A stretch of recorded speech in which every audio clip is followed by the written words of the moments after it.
Señor Alberto Fernández, le veo bien, ¿eh? Oiga, ¿cómo le presento? Porque usted ha sido de todo. Presidente del grupo parlamentario del PP, alcaldable, diputado, presidente del PP, y me dejo alguna cosa. Ahora, ¿cómo le presento? ¿Como motero?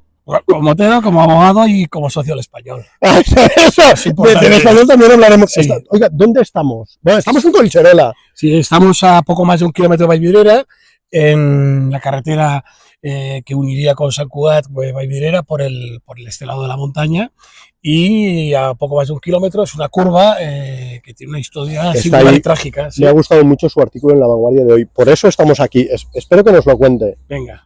No sé si llamarle don Alberto, a pesar que hace años que nos conocemos. Bueno, estamos aquí, lo que decía en el artículo de La Vanguardia, Ramón de las Monjas. Y ahí la curva de las monjas en catalán, sí. Vamos a... Bueno, cuéntemelo, a ver. Bueno, esto refleja un episodio trágico y lamentablemente que no fue infrecuente en la retaguardia revolucionaria, en la retaguardia republicana en el año 36, ¿no? Es decir, en los comités revolucionarios, anarquistas y comunistas que perseguían en Barcelona a aquellas personas por razones ideológicas, por sus convicciones religiosas o por su estatus social económico, pues se produjeron un sinfín de detenciones y lamentablemente también de asesinatos, y entre ellas detuvieron a 5 monjas, las trasladaron hasta este punto ignoto de la montaña de Collserola, aquí junto al Tibidabo, y las asesinaron. De todas maneras, usted sabe exactamente la historia, ¿no? Porque primero las detuvieron. No, vamos al monumento y lo vemos, ¿no? Este monolito coronado por la cruz fue erigido por las hermanas de la congregación de las monjas asesinadas hace ya muchas décadas. Apenas ni siquiera se puede leer ya sus nombres desgastados en la piedra labrada. Ramona, creo, ¿no? Teresa, Adelfa, Otilia. Sí, estos son sus nombres, apenas se puede leer.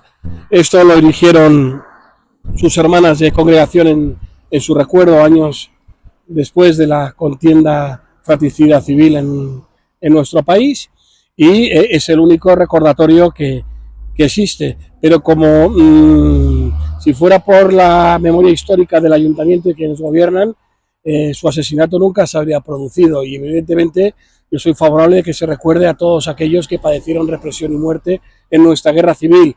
Hubo atrocidades en uno y otro bando, y si toda guerra es horrible, una guerra fratricida lo es aún más. Pero lo que no se puede es reclamar la memoria histórica recordando a las muertes de un bando y tener amnesia selectiva ignorando a las muertes del otro bando. Y en este caso, pues por ejemplo, en el caso de Cataluña, los más de 8.500 asesinados en Cataluña en la retaguardia republicana, y muchos de ellos cuyo único delito había sido su estatus social o económico, sus convicciones religiosas o sus adscripciones ideológicas. ¿Estamos hablando mucho de Franco o están hablando mucho de Franco?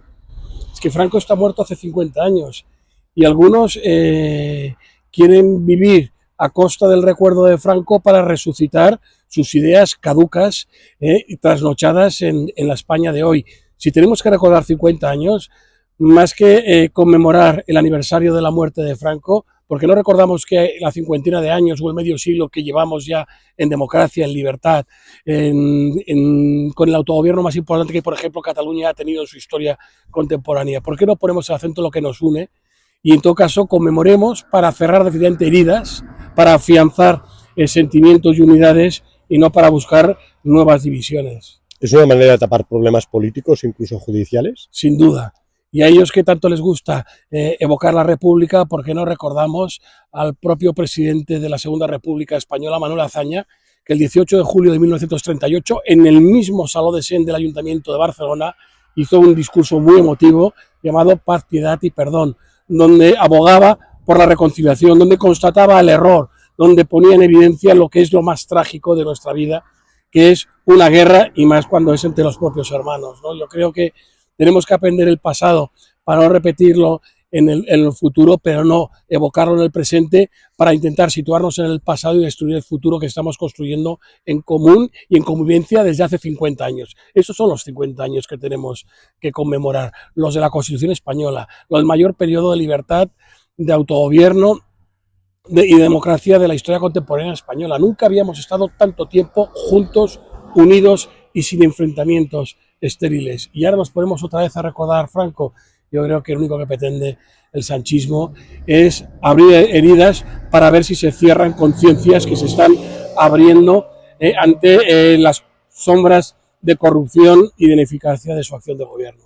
De hecho, usted el famoso discurso de Azaña lo recordaba incluso en su artículo en La Vanguardia, ¿no? Sí. Lo veo azañista en este sentido. No, yo creo que, insisto, es que aprendamos de todos en lo mejor y no busquemos siempre la discrepancia en lo puntual para olvidarnos de lo esencial, que tenemos que vivir en convivencia, que tenemos un marco democrático que seguramente, sin duda, es mejorable, pero lo importante es que es sólido, que está asentado, que lleva ya medio siglo de convivencia entre todos los españoles y en libertad, y lo que tenemos que hacer es reforzarlo y no debilitando, buscando estrategias o confrontaciones de pasado que son absolutamente estériles y que no llevan a ninguna parte.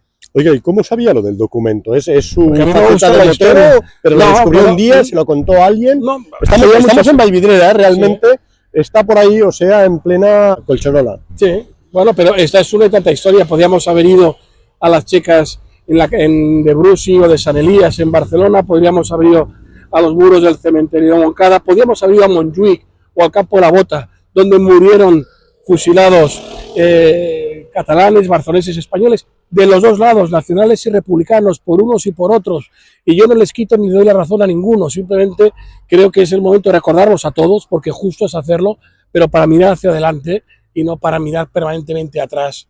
En la calle Montanera hay una antigua checa, ahora son las dependencias municipales, sale en las memorias de Benet, yo las he leído. Pero ahí no veremos plafones. O sea, en Barcelona hay muchos plafones informativos, placas que nos recuerdan, y no digo que no se tenga que hacer, porque es importante recordar la historia, la represión y muerte de republicanos por parte del bando nacional, pero nos estamos olvidando de esos 8.500 asesinados en Cataluña en la retaguardia republicana por anarquistas y por comunistas, en ocasiones lamentablemente también, en demasiadas ocasiones con la pasividad del gobierno de la Generalitat de la época. Nos olvidamos de que hubo centros de tortura, que hubo checas, que hubo rincones donde se fusilaban a las personas simplemente por su fe, por su amor a España, por sus ideas, por su nivel económico o social, o simplemente por tener una enemistad con un adversario republicano. En el otro bando seguro que se cometieron las mismas atrocidades, evidentemente, y también hay que condenarlas y también hay que recordarlas, pero no sin rencor, sino para que aprendiendo la historia no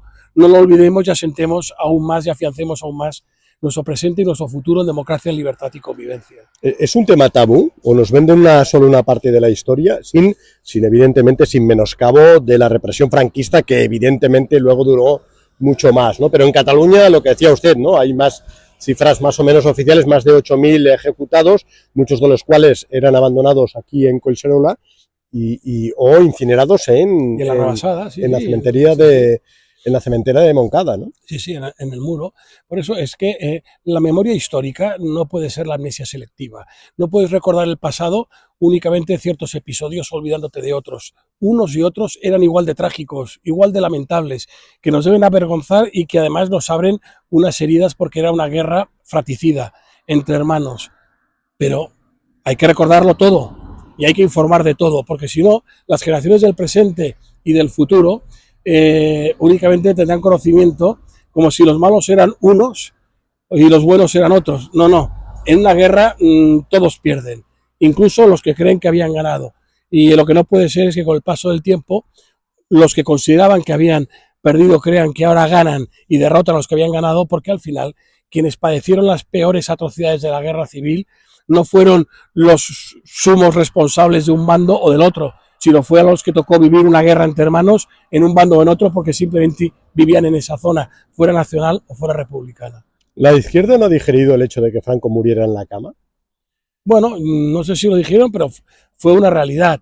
Pero yo insisto, para mí lo importante, fecha de hoy, no es ni cuándo murió Franco ni cómo murió, sino qué ha sucedido tras su muerte. Y lo que sucedió fue que ahora, hace 50 años, iniciamos medio siglo continuado, que aún perdura, de convivencia, democracia y libertad. Jamás en España habíamos tenido este periodo de convivencia tan prolongado en nuestra historia contemporánea. ¿Por qué no ponemos en valor lo que tenemos y no volver a reabrir las heridas del pasado. Y además es importante porque nuestros padres y nuestros abuelos vivieron una adversidad de guerras, de hambrunas, de sufrimientos, de inmigraciones de unas regiones a otras para tener una oportunidad de vida, que creo que sería bueno que los jóvenes de hoy también tuvieran conocimiento, sobre todo porque muchos hijos y nietos se quejan, no digo que no tengan razón porque sus oportunidades de futuro son cada vez más limitadas y más adversas, pero si a veces compararan esas oportunidades de futuro y esta realidad de presente con las que tuvieron sus padres y abuelos, que vivieron guerras, que pasaron hambre, que tuvieron que dejar sus pueblos y en ocasiones a sus familias para tener una oportunidad de vida, probablemente todo se valoraría más. Y por lo tanto, si tenemos que hablar de la guerra civil, hagámoslo desde un punto de vista de decir, valoremos lo que tenemos hoy: libertad, democracia, convivencia, futuro, presente, con dificultades sí, pero presente. El pasado fue muy duro para nuestros padres y nuestros abuelos, y por eso creo que sería importante darle la vuelta a la forma de encarar las cosas, y por eso no puedo compartir estos 50 años de conmemorar de la muerte de Franco. Si hay que conmemorar una cincuentena, si hay que conmemorar medio siglo, hagámoslo de la Constitución, de la transición democrática, donde unos y otros, que podían haber sido republicanos o nacionales antaño, se estrecharon la mano, se perdonaron, dijeron olvidémonos de nuestras rencillas ancestrales y miremos al futuro con optimismo, todos juntos, y construyamos lo que se ha hecho en este último medio siglo, que es ese periodo de historia contemporánea española más longevo, de paz, de libertad y de democracia. ¿Qué sentimientos le provoca Lluís Companys? Aquí tiene dedicado incluso un estadio. Bueno, yo creo que forma parte de esa revisión y seguro que habrá opiniones para todos. Unos que creen que se hizo acreedor y otros que no se lo merecía. Pero también la reconciliación tiene que significar de que todos transijan si somos capaces de hacerlo mirando hacia adelante. Pero sin embargo, parece que el mirar hacia adelante solo sirve para que algunos no dejen de mirar hacia atrás. Y no porque quieran tropezar, sino porque precisamente creen que su única manera de avanzar en sus actuales denostados y criticados gobiernos es buscar esas divisiones y esos enfrentamientos que no llevan a ninguna parte. Bueno, Alberto Fernández, gracias. Tengo más preguntas, pero quizá que vayamos a sentarnos. Venga, cuando quieras.